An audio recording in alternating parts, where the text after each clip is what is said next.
Hi everyone, ನಿಮಗೂ ಕೂಡ ತಲೆಯಲ್ಲಿ ಈ ಒಂದು ಪ್ರಶ್ನೆ ಬಂದಿದೆಯಾ? ನನಗೆ ಯಾಕೆ ಇಂಗ್ಲಿಷ್ ಬರ್ತಾ ಇಲ್ಲ? 10th ಸ್ಟ್ಯಾಂಡರ್ಡ್ ಮುಗಿಸಿದ್ದೀನಿ, ಮೊದಲನೇ ಸ್ಟ್ಯಾಂಡರ್ಡ್ ಇಂದ ಇಂಗ್ಲಿಷ್ ಕಲಿತಾ ಇದ್ದೀನಿ, ಆದ್ರೂ ಕೂಡ ಇಂಗ್ಲಿಷ್ ಬರ್ತಾ ಇಲ್ಲ. ನಂದು ಸೆಕೆಂಡ್ PUC ಮುಗಿದಿದೆ, ಮೊದಲನೇ ತರಗತಿಯಿಂದಾನೇ ಇಂಗ್ಲಿಷ್ ನಮಗಿದೆ, ಆದ್ರೂ ಕೂಡ ನನಗೆ ಇಂಗ್ಲಿಷ್ ಬರ್ತಾ ಇಲ್ಲ. ಇನ್ನು ಡಿಗ್ರಿ ಮುಗಿಸಿರುವಂತಹ ಸ್ಟೂಡೆಂಟ್ಸ್, ನಂದು ಡಿಗ್ರಿ ಮುಗಿದಿದೆ, 15 ವರ್ಷ ಆಯ್ತು ಕಲೀಲಿಕ್ಕೆ, ಆದ್ರೂ ಕೂಡ ಇಂಗ್ಲಿಷ್ ನನಗೆ ಮಾತಾಡ್ಲಿಕ್ಕೆ ಬರ್ತಾ ಇಲ್ಲ, ಇಂಗ್ಲಿಷ್ ಅರ್ಥ ಆಗ್ತಾ ಇಲ್ಲ, ಇಂಗ್ಲಿಷ್ ನಲ್ಲಿ ಓನ್ ಆಗಿ ವಾಕ್ಯ ಮಾಡ್ಲಿಕ್ಕೆ ಬರ್ತಾ ಇಲ್ಲ.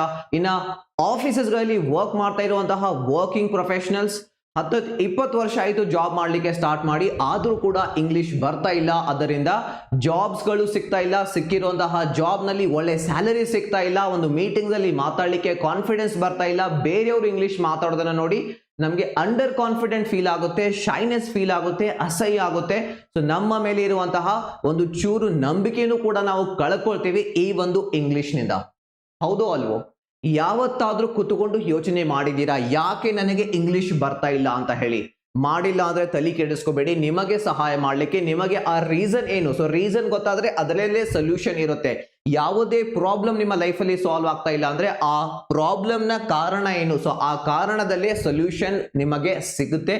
ಸೊ ಅದನ್ನು ನಾನು ನಿಮ್ಗೆ ಇವತ್ತು ತೋರಿಸ್ಲಿಕ್ಕೆ ಹೋಗ್ತಾ ಇದ್ದೀನಿ. ನಿಮ್ಗೆ ಇಂಗ್ಲಿಷ್ ನಲ್ಲಿ ಏನು ಬರೋದಿಲ್ಲ, ಫುಲ್ ಬೇಸಿಕ್ ಇದ್ದೀನಿ, ಏನು ಬರೋದಿಲ್ಲ ಅನ್ನೋರು ಆಗಿರಬಹುದು, ಅಥವಾ ನಿಮಗೆ ಇಂಗ್ಲಿಷ್ ಅರ್ಥ ಆಗುತ್ತೆ ಬಟ್ ಮಾತಾಡ್ಲಿಕ್ಕೆ ಬರೋದಿಲ್ಲ, ಸೊ ನಿಮಗೆ ಇಂಗ್ಲಿಷ್ ಅಲ್ಲಿ ವಾಕ್ಯ ಮಾಡ್ಲಿಕ್ಕೆ ಬರೋದಿಲ್ಲ ಅನ್ನುವಂತಹ ಪ್ರತಿಯೊಬ್ಬರು ಕೂಡ ಈ ಒಂದು ವಿಡಿಯೋನ ಕೊನೆವರೆಗೆ ನೋಡಿ. ನಾನು ನಿಮ್ಗೆ ಪ್ರಾಮಿಸ್ ಮಾಡ್ತಾ ಇದ್ದೀನಿ, ಈ ಒಂದು ವಿಡಿಯೋ ನೋಡಿದ ನಂತರ ನಿಮ್ಗೆ ಎಕ್ಸಾಕ್ಟ್ಲಿ ನಿಖರವಾಗಿ ಗೊತ್ತಾಗುತ್ತೆ ಯಾಕೆ ಇಂಗ್ಲಿಷ್ ನಿಮ್ಗೆ ಇಲ್ಲಿವರೆಗೆ ಕಲೀಲಿಕ್ಕೆ ಸಾಧ್ಯ ಆಗಿಲ್ಲ. ಸೊ ಇನ್ನು ಮುಂದೆ ನೀವು ಹೇಗೆ ಫಾಸ್ಟ್ ಆಗಿ ಇಂಗ್ಲಿಷ್ ಅನ್ನ ಕಲಿಯಬಹುದು ಅನ್ನೋದು ಕೂಡ ನಾನು ನಿಮ್ಗೆ ಇವತ್ತಿನ ವಿಡಿಯೋದಲ್ಲಿ ತೋರಿಸ್ತಾ ಹೋಗ್ತೀನಿ. ನನ್ನ ಹೆಸರು ಬಂದು ಹುಸೇನ್ ನಾಯ್ಕರ್ ಅಂತ ಹೇಳಿ, ನಾನೊಬ್ಬ ಇಂಗ್ಲಿಷ್ ಎಕ್ಸ್ಪರ್ಟ್. ನಾನು ನಿಮ್ಗೆ ಇಂಗ್ಲಿಷ್ ಅನ್ನ ಕಲಿಸಿದ್ದೀನಿ ಸಾವಿರಾರು ವಿದ್ಯಾರ್ಥಿಗಳಿಗೆ. ಸೊ ಬನ್ನಿ ನಾನು ನಿಮಗೆ ತಿಳಿಸ್ತಾ ಹೋಗ್ತೀನಿ. ಫಸ್ಟ್ ನಾನು ನಿಮಗೆ ಇವತ್ತಿನ ವಿಡಿಯೋದಲ್ಲಿ ರೀಸನ್ ಏನು, ಆ ರೀಸನ್ ನಾನು ನಿಮಗೆ ತಿಳಿಸ್ತೀನಿ. ಅಷ್ಟೇ ಅಲ್ಲ, ಅದರ ನಂತರ how to speak English fluently. So ನಿಮಗೆ ಕನಸಿದೆಯಾ ಇಂಗ್ಲಿಷ್ ಅಲ್ಲಿ ಫ್ಲೂಯೆಂಟ್ ಆಗಿ ನಾನು ಮಾತಾಡಬೇಕು ಅಂತ ಹೇಳಿ? ಸೊ ಅದನ್ನು ಕೂಡ ನಿಮಗೆ ಇವತ್ತಿನ ವಿಡಿಯೋದಲ್ಲಿ ತಿಳಿಸ್ತೇನೆ. And then how to learn English fast ಆಗಿ ಇಂಗ್ಲಿಷ್ ಯಾವ ರೀತಿ ಕಲಿಬೇಕು. ಇಂಗ್ಲಿಷ್ ಕಲೀಲಿಕ್ಕೆ ಇಡೀ ಜೀವನ ಬೇಕಾಗಿಲ್ಲ, 1-2 ತಿಂಗಳಲ್ಲಿ ಇಂಗ್ಲಿಷ್ ಅನ್ನ ಕಲಿಬಹುದು. ಯಾವ ರೀತಿ ಕಲಿಬಹುದು ಅದನ್ನ ನಾನು ನಿಮ್ಗೆ ತೋರಿಸ್ತಾ ಹೋಗ್ತೇನೆ. ಸೊ ಬನ್ನಿ ಸ್ಟಾರ್ಟ್ ಮಾಡೋಣ. ಕೇವಲ 3 ಟಿಪ್ಸ್ ಅನ್ನ ಕೊಡ್ತೀನಿ, ಬಹಳ ಇಲ್ಲ, ವಿಡಿಯೋನ ಕೊನೆವರೆಗೆ ನೋಡಿ. ಮೊದಲನೇ ಟಿಪ್ ಅದೇ ನಾನು ಹೇಳಿದ್ನಲ್ಲ, ಇಂಗ್ಲಿಷ್ ಯಾಕೆ ನಿಮ್ಗೆ ಬರೋದಿಲ್ಲ, ಸೊ ಅದೇ ಕಾರಣವನ್ನ ನಾವು ಫಿಗರ್ ಔಟ್ ಮಾಡೋಣ. ರೆಡಿ ಇದ್ದೀರಾ ತಿಳ್ಕೊಳ್ಳಿಕ್ಕೆ? ರೆಡಿ ಇದ್ರೆ ಮಾತ್ರ ನಿಮ್ಗೆ ತಿಳಿಸ್ಲಿಕ್ಕೆ ಸಾಧ್ಯ. ಸೊ ರೆಡಿ ಆಗಿರಿ. ಸೊ ಬನ್ನಿ ನೋಡೋಣ ಯಾಕೆ ನಿಮ್ಗೆ ಇಂಗ್ಲಿಷ್ ಕಲೀಲಿಕ್ಕೆ ಇಲ್ಲಿವರೆಗೆ ಸಾಧ್ಯ ಆಗಿಲ್ಲ. ಸೊ ಇಲ್ಲಿ ತುಂಬಾ ಜನ ವಿದ್ಯಾರ್ಥಿಗಳು ನಾನು ಕೇಳಿದಾಗ ನನ್ನ ಕಡೆ ಬರ್ತಾರೆ, ಬಹಳಷ್ಟು ವಿದ್ಯಾರ್ಥಿಗಳು ವರ್ಕಿಂಗ್ ಪ್ರೊಫೆಷನಲ್ಸ್. ನಿಮ್ಗೆ ಯಾಕೆ ಇಂಗ್ಲಿಷ್ ಬರೋದಿಲ್ಲ, ನಿನ್ಗೆ ಯಾಕೆ ಇಂಗ್ಲಿಷ್ ಬರ್ತಾ ಇಲ್ಲ, ನಿನ್ಗೆ ಯಾಕೆ ಇಂಗ್ಲಿಷ್ ಅರ್ಥ ಆಗೋದಿಲ್ಲ ಅಂದಾಗ ಅವರು ನೋಡಿ ರಿಯಲ್ ರೀಸನ್, ನಿಜವಾದಂತಹ ಕಾರಣ ಹುಡುಕೋದ್ರ ಬದಲಾಗಿ ಈ ಒಂದು ಎಕ್ಸ್ಕ್ಯೂಸಸ್ ಗಳನ್ನ ಕೊಡ್ತಾರೆ. ಯಾವ ಎಕ್ಸ್ಕ್ಯೂಸಸ್ ಗಳನ್ನ ಕೊಡ್ತಾರೆ ಅಂದ್ರೆ ಇಲ್ಲಿ ನೋಡಿ, ಮೊದಲನೇ ಎಕ್ಸ್ಕ್ಯೂಸಸ್, ಸರ್ ನಾನು ಕನ್ನಡ ಮೀಡಿಯಂ ಸ್ಟೂಡೆಂಟ್, ಸೊ ಹಾಗಾಗಿ ನನಗೆ ಇಂಗ್ಲಿಷ್ ಬರೋದಿಲ್ಲ. ಕನ್ನಡ ಮೀಡಿಯಂ ಸ್ಟೂಡೆಂಟ್ ಇದ್ರೆ ಇಂಗ್ಲಿಷ್ ಬರೋದಿಲ್ವಾ? ನಾನು ಒಬ್ಬ ಕನ್ನಡ ಮೀಡಿಯಂ ಸ್ಟೂಡೆಂಟ್, ನಾನು ಕೇವಲ ಇಂಗ್ಲಿಷ್ ಕಲ್ತಿಲ್ಲ, ನಾನು ಸಾವಿರಾರು ವಿದ್ಯಾರ್ಥಿಗಳಿಗೆ ಇಂಗ್ಲಿಷ್ ಅನ್ನ ಕಲಿಸ್ತಾ ಇದ್ದೀನಿ. ನನಗೆ ಬಂತು, ನನ್ನ ತರ ಬಹಳಷ್ಟು ಜನ ಇದ್ದಾರೆ ಈ ಒಂದು ದೇಶದಲ್ಲಿ, ರಾಜ್ಯದಲ್ಲಿ, ಎಲ್ಲರೂ ಇಂಗ್ಲಿಷ್ ಅಲ್ಲಿ ಮಾತಾಡ್ತಾರೆ, ಬಟ್ ನಿಮಗೆ ಬರ್ತಾ ಇಲ್ಲ ಅಂದ್ರೆ ಸೊ ಅದಕ್ಕೆ ಕಾರಣ ಇದು ಅಲ್ಲ, ಜಸ್ಟ್ ನೀವು ಒಂದು ಎಕ್ಸ್ಕ್ಯೂಸ್ ಕೊಡ್ತಾ ಇದ್ದೀರಿ, ಆ ಒಂದು ಪ್ರಾಬ್ಲಮ್ ಇಂದ ಓಡೋಗ್ತಾ ಇದ್ದೀರಿ. ಸೊ ಇದು ನನ್ನ ತಪ್ಪಲ್ಲ, ನಮ್ಮ ಪೇರೆಂಟ್ಸ್ ನ ತಪ್ಪು, ಅವರು ನನಗೆ ಇಂಗ್ಲಿಷ್ ಮೀಡಿಯಂ ಸ್ಕೂಲ್ ನಲ್ಲಿ ಹಾಕಿಲ್ಲ, ಸೊ ಅದು ರೀಸನ್ ಅಲ್ಲ. ಇನ್ನು ಎರಡನೇ reason, I am not from English medium. So ನಮ್ಮ ಪೇರೆಂಟ್ಸ್ ನಮಗೆ ಕಾನ್ವೆಂಟ್ ಸ್ಕೂಲ್ಗೆ ಕಳಿಸ್ಬೇಕಾಗಿತ್ತು, ಅಂದ್ರೆ ನಮ್ಗೆ ಇಂಗ್ಲಿಷ್ ಬರ್ತಿತ್ತು, ಸೊ ನಾವು ಕನ್ನಡ ಮೀಡಿಯಂ ಹಾಗಾಗಿ ಬರೋದಿಲ್ಲ. ಇದು ಕೂಡ ಒಂದು ನೀವು ಕೊಡ್ತಾ ಇರುವಂತಹ ಎಕ್ಸ್ಕ್ಯೂಸ್, ನಿಜವಾದಂತಹ ಕಾರಣ ಅಲ್ಲ. ಇನ್ನು I don't understand grammar. So ನನಗೆ ಗ್ರಾಮರ್ ಅರ್ಥ ಆಗೋದಿಲ್ಲ. ಸೊ ಗ್ರಾಮರ್ ಅರ್ಥ ಆಗೋದಿಲ್ಲ ಅನ್ನೋದು ರಿಯಲ್ ರೀಸನ್ ಅಲ್ಲ. ಮೇ ಬಿ ನಿಮ್ಗೆ ಗ್ರಾಮರ್ ಸರಿಯಾಗಿ ಕಲ್ಸೋರು ಸಿಕ್ಕಿಲ್ಲ, ಅದು ರೀಸನ್ ಇರಬಹುದು. ನಿಮ್ಮ ಕಾಲೇಜ್ಗಳಲ್ಲಿ, ಸ್ಕೂಲ್ ನಲ್ಲಿ ಸರಿಯಾದಂತಹ ಟೀಚರ್ ನಿಮ್ಗೆ ಸಿಕ್ಕಿಲ್ಲ ಅನ್ಸುತ್ತೆ, ಆ ರೀಸನ್ ಇರಬಹುದು. ಬಟ್ ನಿಮಗೆ ಗ್ರಾಮರ್ ಅರ್ಥ ಆಗುತ್ತೆ. ಇವತ್ತಿನ ವಿಡಿಯೋದಲ್ಲಿ ನಾನು ಅದರ ಪ್ರಾಮಿಸ್ ನಿಮ್ಗೆ ಇಲ್ಲಿ ಮಾಡ್ತಾ ಇದ್ದೀನಿ. ಇನ್ನು ಕೊನೆಯದಾಗಿ, I am afraid of speaking English. ನನಗೆ ಇಂಗ್ಲಿಷ್ ಮಾತಾಡೋದಂದ್ರೆ ಭಯ ಆಗುತ್ತೆ, ಎಲ್ಲಿ ತಪ್ಪು ಮಾಡ್ತೇನೋ ಅನ್ನುವಂತಹ ಭಯ, ಎಲ್ಲಿ ಜನ ಜಡ್ಜ್ ಮಾಡ್ತಾರೋ ಅನ್ನುವಂತಹ ಭಯ. ನಿಮ್ಗೂ ಆಗುತ್ತಾ? ಬಟ್ ಅದು ರಿಯಲ್ ಎಕ್ಸ್ಕ್ಯೂಸ್ ಅಲ್ಲ, ರೀಸನ್ ಬೇರೆ ಇದೆ. ಇದು ಪ್ರಾಬ್ಲಮ್ ಅಲ್ಲ, ಇದರ ಹಿಂದಿನ ಕಾರಣ ಏನು, ಆ ರಿಯಲ್ ರೀಸನ್ ನಾವೀಗ ಫೈಂಡ್ ಔಟ್ ಮಾಡೋಣ. ಸೊ ಈ ಎಕ್ಸ್ಕ್ಯೂಸ್ಗಳು ನೀವು ಕೊಡ್ತಾ ಇದ್ರೆ ನೀವು ನಿಮ್ಮನ್ನ ಏನ್ ಮಾಡ್ತಾ ಇದ್ದೀರಿ, ಮಿಸ್ ಡೈರೆಕ್ಟ್ ಮಾಡ್ತಾ ಇದ್ದೀರಿ, ನೀವು ನಿಮ್ಮನ್ನೇ ಮೋಸ ಮಾಡ್ತಾ ಇದ್ದೀರಿ. ಸೊ ಆ ರೀತಿ ಮಾಡಬೇಡಿ. ಸೊ ಬನ್ನಿ ನಾನು ನಿಮ್ಗೆ ತಿಳಿಸ್ತಾ ಹೋಗ್ತೇನೆ. ಸ್ಟಾಪ್ ಮಾಡಿ ಇವತ್ತಿಂದ ಮತ್ತೊಬ್ಬರನ್ನ ನಿಂದಿಸೋದು, ಪೇರೆಂಟ್ಸ್ ಅದು ಮಾಡಬೇಕಾಗಿತ್ತು, ಇದು ಮಾಡಬೇಕಾಗಿತ್ತು, ಬ್ಲೇಮ್ ಮಾಡೋದನ್ನ ಸ್ಟಾಪ್ ಮಾಡಿ. So stop blaming, let's focus on solution. ಏನು ಸೊಲ್ಯೂಷನ್ ಅದನ್ನ ಇವತ್ತು ನಾನು ನಿಮ್ಗೆ ಇಲ್ಲಿ ತಿಳಿಸ್ತಾ ಹೋಗ್ತೀನಿ. ರೀಸನ್ ಏನು ಅದರ ಮೇಲೆ ಫೋಕಸ್ ಮಾಡೋಣ. ಸೊ ಬನ್ನಿ ಹಾಗಾದ್ರೆ ನೋಡೋಣ. ಇಲ್ಲಿ ನಿಮ್ಗೆ ಏನ್ ಕಾಣಿಸ್ತಾ ಇದೆ, ವಾಟರ್ ಟ್ಯಾಂಕ್, ಹೌದಾ? ಇಲ್ಲಿದೆ water tank. So water tank ಅಲ್ಲಿ ಏನಿದೆ, ಇಲ್ಲಿ ನೀಲಿ ಕಲರ್ ನ ನೀರು ನಿಮ್ಗೆ ಕಾಣಿಸ್ತಾ ಇದೆಯಾ? ಸೊ ಬನ್ನಿ, ನೀವು ರೀಸನ್ ತಿಳ್ಕೊಳ್ಳಿಕ್ಕೆ ರೆಡಿ ಇದ್ರೆ ಒಂದ್ಸಲ ವಿಡಿಯೋ ಪಾಸ್ ಮಾಡಿ ಟೈಪ್ ಮಾಡಿ ಚಾಟ್ ನಲ್ಲಿ ಐ ರೀಸನ್ ಅಂತ ಹೇಳಿ ಟೈಪ್ ಮಾಡಿ. I want to know the reason ಅಥವಾ ರೀಸನ್ ಅಂತ ಜಸ್ಟ್ ಟೈಪ್ ಮಾಡಿ. ಸೊ ಇಲ್ಲಿದೆ ವಾಟರ್ ಟ್ಯಾಂಕ್. ಈ ವಾಟರ್ ಟ್ಯಾಂಕ್ ನಲ್ಲಿ ಇದೆ ನೀರಿದೆ. ಬಹಳ ಇದೆಯಾ? ಇಲ್ಲ, ಸ್ವಲ್ಪ ಇದೆ, ಕಡಿಮೆ ನೀರಿದೆ ಈ ಒಂದು ವಾಟರ್ ಟ್ಯಾಂಕ್ ನಲ್ಲಿ. ಸೊ ಇಲ್ಲಿ ಏನಿದೆ, ನಳ ಇದೆ. ಸೊ ಈಗ ನಾನು ಇದನ್ನ ಸ್ಟಾರ್ಟ್ ಮಾಡಿದ್ರೆ, ಈ ನಳವನ್ನ ಆನ್ ಮಾಡಿದ್ರೆ ಏನಾಗುತ್ತೆ ರೀ, ಒಂದು ಕೆಲವು ಸೆಕೆಂಡ್ಗಳವರೆಗೆ ನೀರು ಬರುತ್ತೆ. ಅದರ ನಂತರ ನೀರು ಬರೋದು ಸ್ಟಾಪ್ ಆಗುತ್ತೆ. ಹೌದಾ? Yes or no? ಯಾಕೆ? ಕಾರಣ ಏನು? ಇದರಲ್ಲಿ ಕಡಿಮೆ ನೀರಿದೆ. ಸೊ ಎಷ್ಟು ನೀರಿರುತ್ತೆ ಅಷ್ಟು ಬರುತ್ತೆ. ಅದರ ನಂತರ ಏನಾಗುತ್ತೆ, ಸ್ಟಾಪ್ ಆಗ್ಬಿಡುತ್ತೆ. ಸೊ ಈ ಎಕ್ಸಾಂಪಲ್ ನಿಮ್ಗೆ ಅರ್ಥ ಆಯ್ತು. ಸೊ ಈಗ ಬನ್ನಿ ಸ್ವಲ್ಪ ಇದರಲ್ಲಿ ಟ್ವಿಸ್ಟ್ ಮಾಡೋಣ. ಈ ವಾಟರ್ ಟ್ಯಾಂಕ್ ಇದೆಯಲ್ಲ, ಇದು ವಾಟರ್ ಟ್ಯಾಂಕ್ ಅಲ್ಲ, ಇದು ನಿಮ್ಮ ತಲೆ, ಇದು ನಿಮ್ಮ ಬ್ರೈನ್, ಇದು ನಿಮ್ಮ ಮೆದುಳು. ಸೊ ಈ ಮೆದುಳಿನಲ್ಲಿ ಇಂಗ್ಲಿಷ್ ನ ತುಂಬಾ ಕಡಿಮೆ ನಾಲೆಜ್ ಇದೆ, ತುಂಬಾ ಕಡಿಮೆ ಪದಗಳು ಇವೆ, ವಾಕ್ಯಗಳನ್ನ ಹೇಗ್ ಮಾಡಬೇಕು ಅದಕ್ಕೆ ರಿಲೇಟೆಡ್ ಆಗಿರುವಂತಹ ನಾಲೆಜ್ ತುಂಬಾ ಕಡಿಮೆ ಇದೆ. ಸೊ ನೀವೇನ್ ಮಾಡ್ತೀರಾ, ಅದರಿಂದ ಇಂಗ್ಲಿಷ್ ನಲ್ಲಿ ಮಾತಾಡ್ಲಿಕ್ಕೆ ಪ್ರಯತ್ನ ಮಾಡ್ತೀರಾ ಅಥವಾ ಇಂಗ್ಲಿಷ್ ನಲ್ಲಿ ಏನ್ ಮಾಡ್ತೀರಾ, ಬರೀಲಿಕ್ಕೆ ಪ್ರಯತ್ನ ಮಾಡ್ತೀರಾ. ಸೊ ಇದು ನಳ ಇದೆಯಲ್ಲ, ನಳ ಅಲ್ಲ, ಇದು ತೋರಿಸ್ತಾ ಇದೆ ನಿಮ್ಮ ಬಾಯಿ. ಇಂಗ್ಲಿಷ್ ಮಾತಾಡುವಾಗ ಬಾಯಿಯನ್ನ ಬಳಸ್ತೀರಾ, ಇಂಗ್ಲಿಷ್ ಬರೆಯುವಾಗ ನಿಮ್ಮ ಕೈಯಿಂದ ನೀವೇನ್ ಮಾಡ್ತೀರಾ, ಪುಸ್ತಕಗಳಲ್ಲಿ ಬರೀತೀರಾ.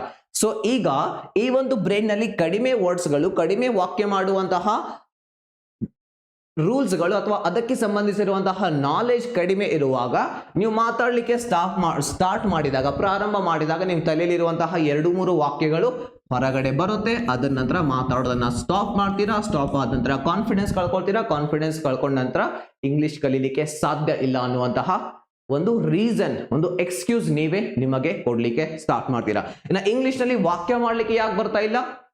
ಅಗೇನ್, ಸೊ ಇಲ್ಲಿ ಕಡಿಮೆ ವರ್ಡ್ಸ್, ಕಡಿಮೆ ಸೆಂಟೆನ್ಸಸ್, ಕಡಿಮೆ ನಾಲೆಜ್ ಇದೆ. ಸೊ ಬರೀಲಿಕ್ಕೆ ಪ್ರಯತ್ನ ಮಾಡಿದಾಗ ಎಷ್ಟು ನೀರಿತ್ತು ಅಷ್ಟೇ ನೀರು ನಳದಿಂದ ಹೊರಗಡೆ ಬರುತ್ತೆ. ಸೊ ತಲೆಯಲ್ಲಿ ಎಷ್ಟು ಇಂಗ್ಲಿಷ್ ಇದೆ ಅಷ್ಟು ಮಾತ್ರ ಕೈಯಿಂದ ಬರೆಯುವಾಗ ಹೊರಗಡೆ ಬರುತ್ತೆ. ಅದರ ನಂತರ ಸ್ಟಾಪ್, ಬರೋದಿಲ್ಲ.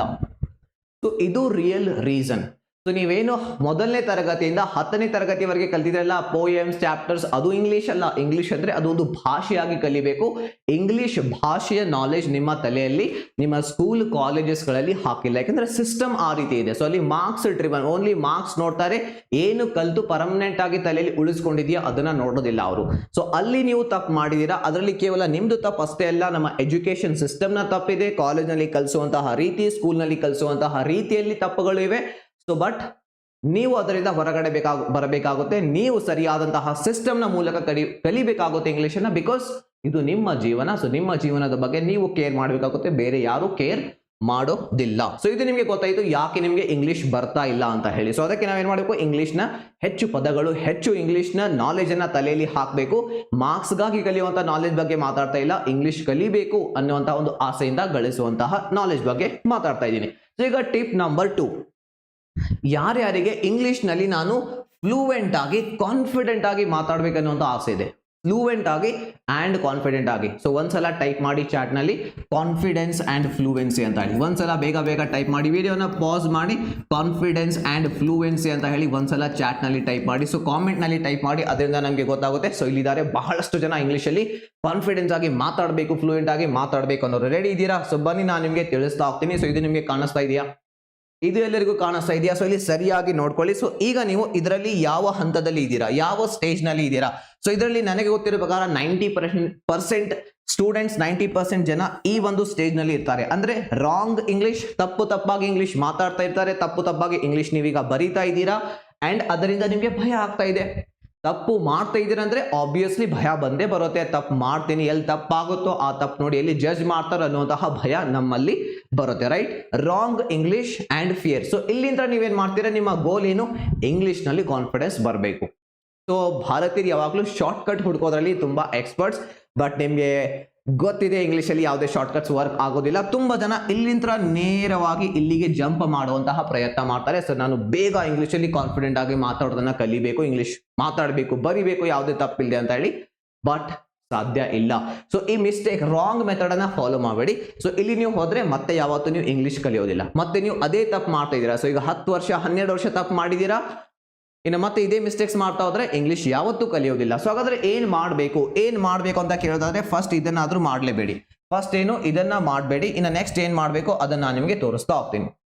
ಈಗ ನೀವು ಇಲ್ಲಿದ್ರಲ್ಲ, ಇಲ್ಲಿಂದ ನಿಮ್ಮ ಮೊದಲ ಮೆಟ್ಟಿಲು ಏನಂದ್ರೆ ನೀವು ಇಂಗ್ಲಿಷ್ ಅಲ್ಲಿ ಕರೆಕ್ಟ್ ಆಗಿ ಇಂಗ್ಲಿಷ್ ಬರೆಯೋದನ್ನ, ಅಂದ್ರೆ ಕರೆಕ್ಟ್ ಆಗಿ ಇಂಗ್ಲಿಷ್ ನಲ್ಲಿ ವಾಕ್ಯ ಮಾಡೋದನ್ನ, ಕರೆಕ್ಟ್ ಆಗಿ ಇಂಗ್ಲಿಷ್ ಮಾತಾಡೋದ್ರ ಮೇಲೆ ಫೋಕಸ್ ಮಾಡಿ. ಸ್ಲೋ ಆಗಿ ಮಾತಾಡಿ ಪರವಾಗಿಲ್ಲ, ಸ್ಲೋ ಆಗಿ ಬರೀರಿ ಪರವಾಗಿಲ್ಲ, ಬಟ್ ಫೋಕಸ್ ಏನಿದೆ ಕರೆಕ್ಟ್ ಆಗಿ ನಾನು ಇಂಗ್ಲಿಷ್ ನಲ್ಲಿ ವಾಕ್ಯ ಮಾಡಬೇಕು, ಯಾವುದೇ ತಪ್ಪಿಲ್ಲದೆ ಕರೆಕ್ಟ್ ಆಗಿ ಇಂಗ್ಲಿಷ್ ಅರ್ಥ ಮಾಡ್ಕೋಬೇಕು, ಕರೆಕ್ಟ್ ಆಗಿ ಇಂಗ್ಲಿಷ್ ಅನ್ನ ಮಾತಾಡಬೇಕು. ಸ್ಲೋ ಆಗಿ ಮಾತಾಡಿ ಪರವಾಗಿಲ್ಲ, ಕರೆಕ್ಟ್ ಆಗಿ ಮಾತಾಡೋದ್ರ ಮೇಲೆ ಫೋಕಸ್ ಮಾಡಿ. ಇದು ಮೊದಲನೆಯ ಸ್ಟೆಪ್.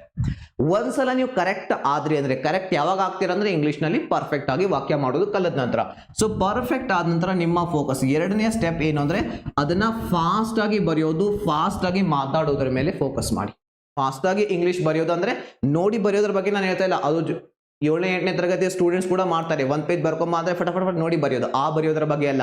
ನಿಮ್ಮ ತಲೆಯಲ್ಲಿರುವಂತಹ ಥಾಟ್ಸ್ ಗಳನ್ನ ಇಂಗ್ಲಿಷ್ ನಲ್ಲಿ ಓನ್ ಆಗಿ ವಾಕ್ಯ ಮಾಡಿ ಬರೆಯೋದು, ಅದನ್ನ ಫಾಸ್ಟ್ ಆಗಿ ಬರೆಯೋದನ್ನ ಅಂಡ್ ಫಾಸ್ಟ್ ಆಗಿ ಮಾತಾಡೋದನ್ನ ಎರಡನೇ ಹಂತದಲ್ಲಿ ಫೋಕಸ್ ಮಾಡಿ. ಸೊ ಅಂದಾಗ ನೀವು ಮತ್ತೊಬ್ಬರ ಮುಂದೆ ಮತ್ತೊಬ್ಬರ ಜೊತೆಯಲ್ಲಿ ಇಂಗ್ಲಿಷ್ ಅನ್ನ ಮಾತಾಡುವಾಗ ಆ ಕಾನ್ಫಿಡೆನ್ಸ್ ಆಟೋಮೆಟಿಕ್ಲಿ ನಿಮ್ಮಲ್ಲಿ ಬರುತ್ತೆ. ಯಾಕೆಂದ್ರೆ ನೀವು ಶಾರ್ಟ್ಕಟ್ ಮೆಥಡ್ ಫಾಲೋ ಮಾಡಿಲ್ಲ. ಸೊ ನೀವು ಕರೆಕ್ಟ್ ಮೆಥಡ್ ನ ಮೂಲಕ ಇಂಗ್ಲಿಷ್ ಅನ್ನ ಕಲ್ತಿದ್ದೀರಾ. ಸೊ ಇದು ರೈಟ್ ಮೆಥಡ್. ಇಂಗ್ಲಿಷ್ ಅಲ್ಲಿ ನೀವು ಕಾನ್ಫಿಡೆಂಟ್ ಆಗಿ ಕರೆಕ್ಟ್ ಇಂಗ್ಲಿಷ್ ಅನ್ನ ಮಾತಾಡ್ಬೇಕಂದ್ರೆ ಕಾನ್ಫಿಡೆನ್ಸ್ ಬರುತ್ತೆ ಯಾವಾಗ ನಿಮ್ಮ ಇಂಗ್ಲಿಷ್ ಕರೆಕ್ಟ್ ಇದೆ, ನೀವು ಬರೀತಾ ಇರೋದು ಕರೆಕ್ಟ್ ಇದೆ, ನೀವು ಮಾತಾಡ್ತಾ ಇರೋದು ಕರೆಕ್ಟ್ ಇದೆ ಅನ್ನುವಂತಹ ಕಾನ್ಫಿಡೆನ್ಸ್ ನಿಮಗ್ ಬಂದಾಗ ಆ ಕಾನ್ಫಿಡೆನ್ಸ್ ಹೊರಗಡೆ ಕಾಣಿಸುತ್ತೆ. ಸೊ ಅದಕ್ಕೆ ಫಸ್ಟ್ ಕರೆಕ್ಟ್ ಆಗಿ ದೆನ್ ಕಾನ್ಫಿಡೆನ್ಸ್ ಆಟೋಮೆಟಿಕ್ಲಿ ನಿಮ್ಮಲ್ಲಿ ಬರುತ್ತೆ. ಇದು ಎರಡನೇ ಟಿಪ್. ಇನ್ನು ಮೂರನೇ ಟಿಪ್ ಇದೆಯಲ್ಲ, ಇದು ಮೋಸ್ಟ್ ಇಂಪಾರ್ಟೆಂಟ್. ಇದು ಕೂಡ one of the biggest contributor, one of the biggest reasons ನಿಮಗೆ ಇಲ್ಲಿವರೆಗೆ ಯಾಕೆ ಇಂಗ್ಲಿಷ್ ಕಲೀಲಿಕ್ಕೆ ಸಾಧ್ಯ ಆಗಿಲ್ಲ ಅನ್ನೋದರ ಹಿಂದಿನ ಕಾರಣ ಇದು.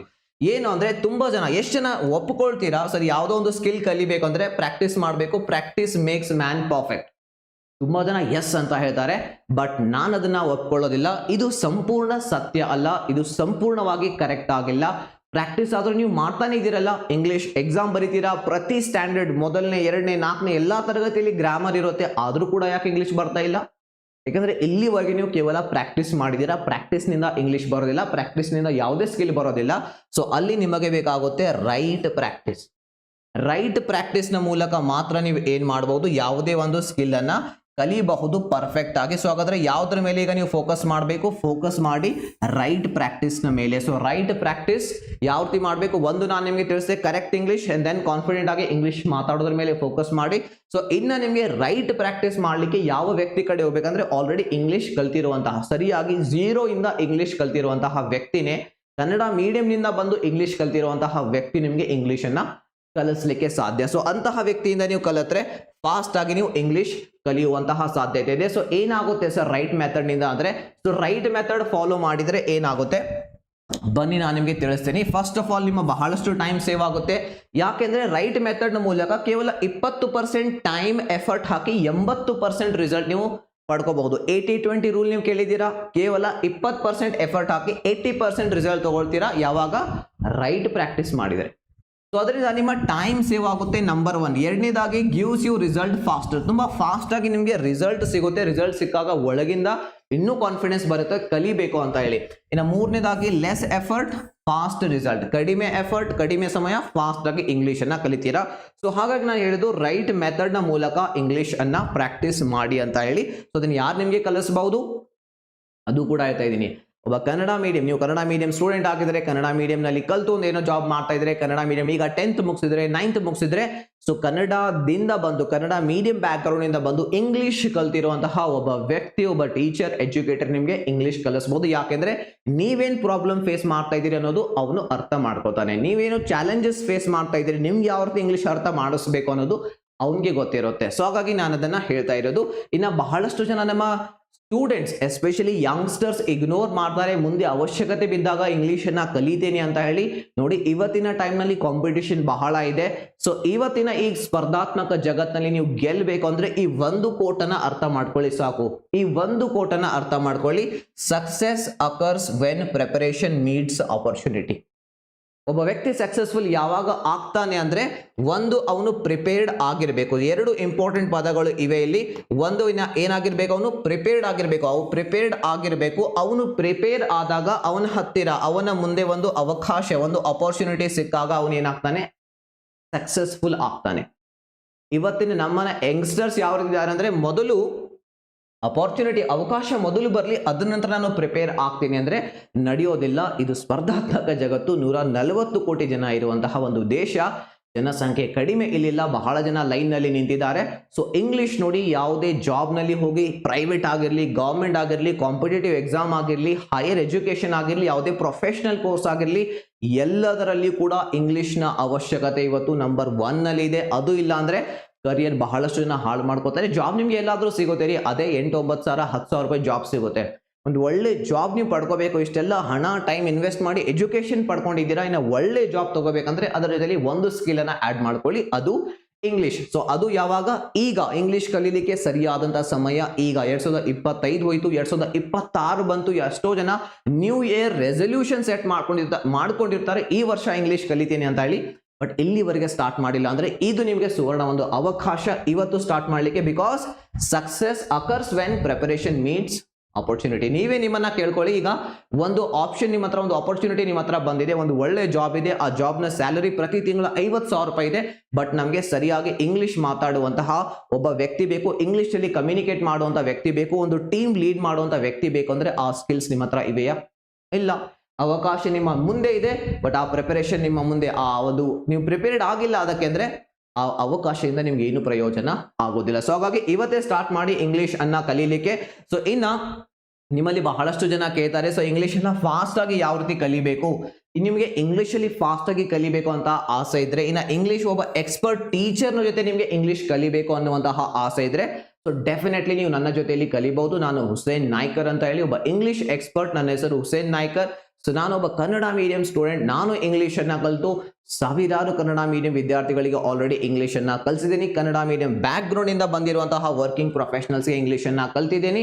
ನೀವು ನನ್ನ ಜೊತೆಯಲ್ಲಿ ಇಂಗ್ಲಿಷ್ ಕಲಿಬೇಕು, ನನಗೆ ಒಬ್ಬ ಎಕ್ಸ್ಪರ್ಟ್ ಟೀಚರ್, ಎಜುಕೇಟರ್ನ ಸಹಾಯ ಬೇಕು, ಅವರ ಗೈಡೆನ್ಸ್ ನ ಮೂಲಕ ನಾನು ಫಾಸ್ಟ್ ಆಗಿ ಕಲಿಬೇಕು ಅನ್ನೋರಿದ್ರೆ ಸೊ ಈ ಒಂದು ನನ್ನ ಕೋರ್ಸ್ ಅನ್ನು ನೀವು ಜಾಯಿನ್ ಆಗಬಹುದು. 0 to hero level spoken English course ಅಂತ ಹೇಳಿ. ಸೊ ಈ ಕೋರ್ಸ್ ಅಲ್ಲಿ ಇದೆಯಲ್ಲ ಯಾರಿಗೆ ಅಂದ್ರೆ, ಈ ಸಮಸ್ಯೆಗಳನ್ನು ನೀವು ಫೇಸ್ ಮಾಡ್ತಾ ಇದ್ರೆ ಇಂಗ್ಲಿಷ್ ಅಲ್ಲಿ ಡೆಫಿನೆಟ್ಲಿ ನೀವು ಈ ಒಂದು ಕೋರ್ಸ್ ಅನ್ನ ಜಾಯಿನ್ ಆಗಬಹುದು. ಈ ಎಲ್ಲ ಫೀಚರ್ಸ್ ಗಳು ಈ ಒಂದು ಕೋರ್ಸ್ ಅಲ್ಲಿ ನಿಮಗೆ ಸಿಗುತ್ತೆ. Classes and then PDF notes, practice very important ಅಂತ ಹೇಳಿದ್ನಲ್ಲ, ಆ ರೈಟ್ ಪ್ರಾಕ್ಟೀಸ್ ನಾನು ಇಲ್ಲಿ ಮಾಡಿಸ್ತೀನಿ. ಒಂದು ನೋಟ್ಸ್ ನ ಮೂಲಕ, ಆನ್ಲೈನ್ ಟೆಸ್ಟ್ ನ ಮೂಲಕ, ಪ್ರಾಕ್ಟೀಸ್ ಅಸೈನ್ಮೆಂಟ್ಸ್ ನ ಮೂಲಕ. ಇಲ್ಲಿ ನಿಮ್ಮ ಎಲ್ಲ ರೈಟ್ ಮೆಥಡ್ ನ ಮೂಲಕ ನೀವು ಪ್ರಾಕ್ಟೀಸ್ ಮಾಡ್ತೀರಿ, ಯಾವುದೇ ರೀತಿ ಟೈಮ್ ವೇಸ್ಟ್ ಆಗೋದಿಲ್ಲ. ಪ್ಲಸ್ ನಿಮ್ದು ಯಾವುದೇ ಡೌಟ್ಸ್ ಇದ್ರೂ ಕೂಡ ಈ ಒಂದು ಕೋರ್ಸ್ ಅಲ್ಲಿ ನಿಮ್ಮ ಎಲ್ಲ ಡೌಟ್ಸ್ ಅಂಡ್ ಕ್ವಶನ್ಸ್ಗೆ ಆನ್ಸರ್ ಕೂಡ ನಿಮಗೆ ಸಿಗುತ್ತೆ. ಸೊ ಇನ್ನು ಹೇಗೆ ಜಾಯಿನ್ ಆಗಬೇಕು ಅಂತ ಕೇಳೋದಾದ್ರೆ, ಸೊ ಇಲ್ಲಿ ಇದಕ್ಕೆ ನೀವು ಡೌನ್ಲೋಡ್ ಮಾಡ್ಕೋಬೇಕಾಗುತ್ತೆ ನಮ್ಮ ಸ್ಕಿಲ್ ಬೂಸ್ಟರ್ ಅನ್ನುವಂತಹ ಆಪ್. ಲಿಂಕ್ ನಾನು ಡಿಸ್ಕ್ರಿಪ್ಷನ್ ಅಲ್ಲಿ ಕೊಟ್ಟಿರ್ತೀನಿ, ಅಥವಾ ಪ್ಲೇ ಸ್ಟೋರ್ ನಲ್ಲಿ ನೇರವಾಗಿ ನೀವು ಸ್ಕಿಲ್ ಬೂಸ್ಟರ್ ಅಂತ ಟೈಪ್ ಮಾಡಿದ್ರೆ ಕೂಡ ಬರುತ್ತೆ. ಸೊ ಅಲ್ಲಿಂದ ಹೋಗಿ ನೀವು ಈ ಒಂದು ಬ್ಯಾಚ್ ಅನ್ನ ಜಾಯಿನ್ ಆಗಬಹುದು. ಈ ರೀತಿ ಕಾಣಿಸುತ್ತೆ ನಿಮಗೆ 0 to hero level spoken English course ಅಂತ ಹೇಳಿ ಈ ರೀತಿ ಕಾಣಿಸುತ್ತೆ. ಸೊ ಅದ್ರ ಮೇಲೆ ಕ್ಲಿಕ್ ಮಾಡಿ ನೀವು ಜಾಯಿನ್ ಆಗಬಹುದು. ಸೊ ಏನಾದರೂ ಡೌಟ್ಸ್ ಕ್ವಶನ್ಸ್ ಇದ್ರೆ ಸೊ ಈ ನಂಬರ್ಗೆ ಕಾಂಟ್ಯಾಕ್ಟ್ ಕೂಡ ನೀವು ಮಾಡಬಹುದು, 8150853340. ಸೊ ಈ ಒಂದು ವಿಡಿಯೋ ನೋಡಿದಕ್ಕಾಗಿ ತುಂಬಾ ಧನ್ಯವಾದಗಳು. ಸೊ ನಿಮಗೆ ಯಾಕೆ ಇಂಗ್ಲಿಷ್ ಬರ್ತಾ ಇಲ್ಲ, ಹೇಗೆ ಫಾಸ್ಟ್ ಆಗಿ ಕಲಿಬೇಕು, ಹೇಗೆ ಕಾನ್ಫಿಡೆಂಟ್ ಆಗಿ ಮಾತಾಡೋದನ್ನ ಕಲಿಬೇಕು, ಅದರ ಒಂದು proper idea and proper method ನಿಮಗೆ ಸಿಕ್ಕಿದೆ ಅಂತ ಅನ್ಕೋತೀನಿ. ಥ್ಯಾಂಕ್ ಯು ಸೋ ಮಚ್ ಈ ಒಂದು ವಿಡಿಯೋ ನೋಡೋದಕ್ಕಾಗಿ. ಮತ್ತೆ ಸಿಗೋಣ ನೆಕ್ಸ್ಟ್ ವಿಡಿಯೋದಲ್ಲಿ. ಈ ವಿಡಿಯೋ ನಿಮ್ಗೆ ಇಷ್ಟ ಆದ್ರೆ ಸಬ್ಸ್ಕ್ರೈಬ್ ಮಾಡ್ಕೊಳ್ಳಿ ಈ ಒಂದು ಚಾನಲ್ ಅನ್ನ. ಇಲ್ಲಿ ನಿಮಗೆ ಇಂಗ್ಲಿಷ್ ರಿಲೇಟೆಡ್ ಆಗಿರುವಂತಹ, ಸ್ಟಡಿ ಟಿಪ್ಸ್ಗೆ ರಿಲೇಟೆಡ್ ಆಗಿರುವಂತಹ ಕಾಂಟೆಂಟ್ ಫ್ರೀ ಆಗಿ ಸಿಗ್ತಾ ಇರುತ್ತೆ. Thank you so much. Have a nice day.